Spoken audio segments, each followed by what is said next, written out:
friends, yesterday Miss Dalton talked about helping around the house, so today I get to read to you a book about helping around the house.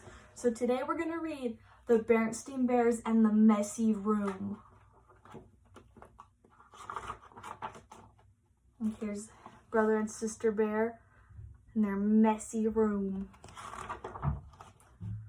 From the outside, the Bears' treehouse, which stood beside a sunny dirt road deep in Bear Country, looked very neat and well kept.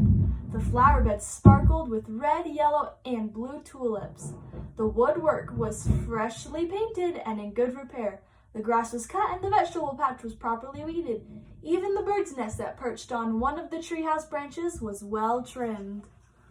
Look, there's Papa Bear. He's cutting the grass. Brother Bear, he's skateboarding.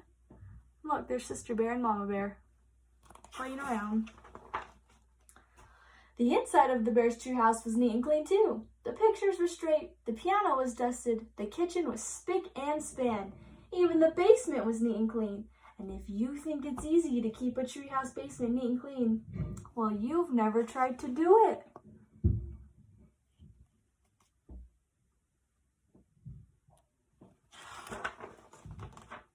Yes, the Bear's treehouse was a lesson in neatness and cleanliness, except for one place.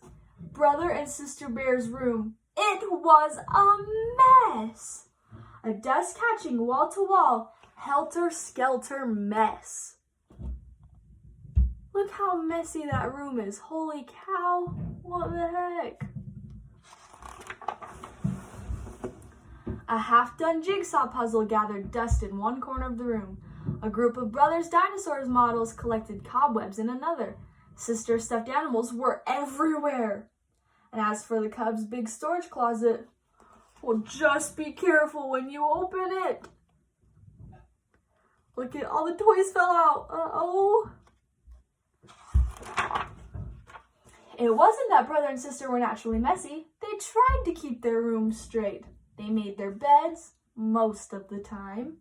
They swept and picked up once in a while.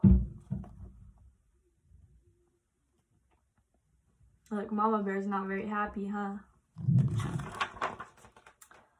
The trouble was that when the cleanup time came, they spent more time arguing than cleaning. How am I supposed to sweep with your dumb dinosaur toys all over the floor? Argued Sister.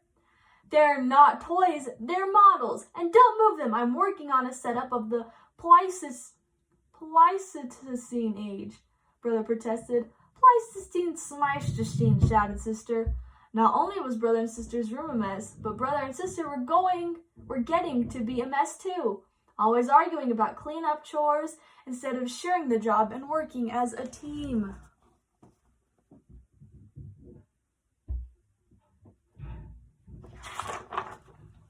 What usually happened was that while the Cubs argued about whose turn it was to do what, Mama took the broom and did the sweeping by herself. And she often did the picking up too. That was the worst part, picking up and then putting away.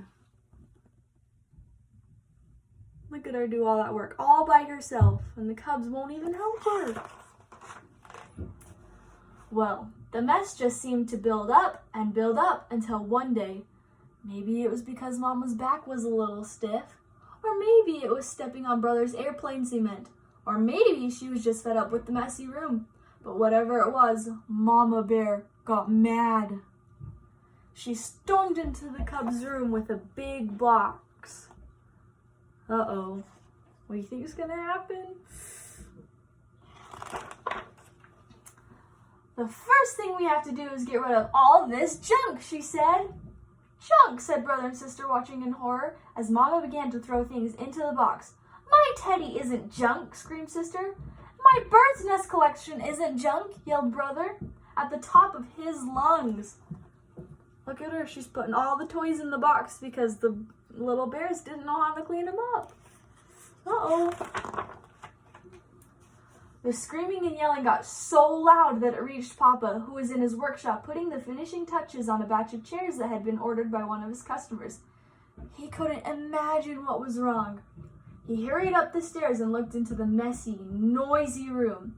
It didn't take a deep thinker to figure out what was going on.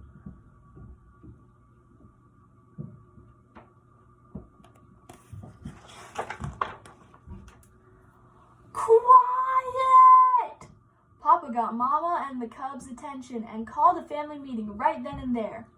"Now, the mess has really built up in this room," he said. "In fact, it's the worst case of messy buildup that I've ever seen. And it isn't fair," he continued. "It isn't fair to your mama and me because we have a lot of other things to take care of. And it isn't fair to you because you really can't have fun or relax in a room that's such a terrible mess."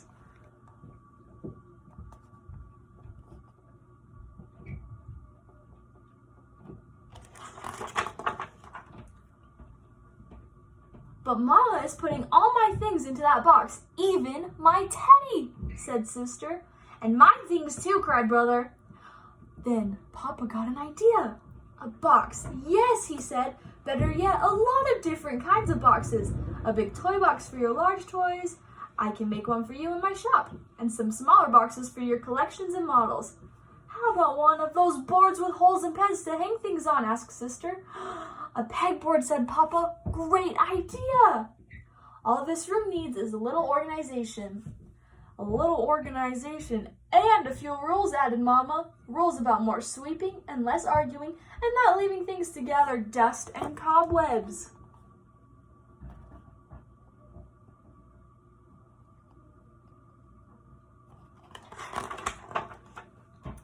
Papa set to work making a fine big toy box and a large pegboard, while the Cubs and Mama sorted out toys, books, games, and puzzles and put them into boxes that fit neatly into the closet.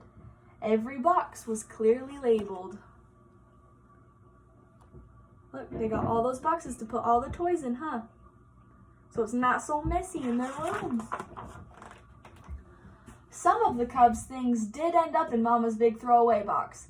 Not Sister's teddy, of course, but some of Brother's bird's nests, the crumbling, falling apart ones. It was a very big job cleaning up all the messy buildup, but after a lot of straightening up and putting away, the job was finally finished. "Wow," said Brother, "that was quite a job, but it was worth it." "It looks like a whole new room," said Sister, and the Cubs were right. Look, it's all clean, and they're able to play and have so much fun because it's not messy. And Papa had been right too. It was so much more enjoyable to live in a neat, clean, well-organized room, and so much more relaxing. It wasn't as exciting to open the big storage closet now, but it was much more practical and a lot more fun.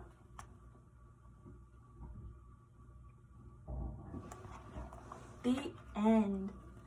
Thanks for listening, guys, and remember to help your mom and dad by cleaning up your room and helping around the house.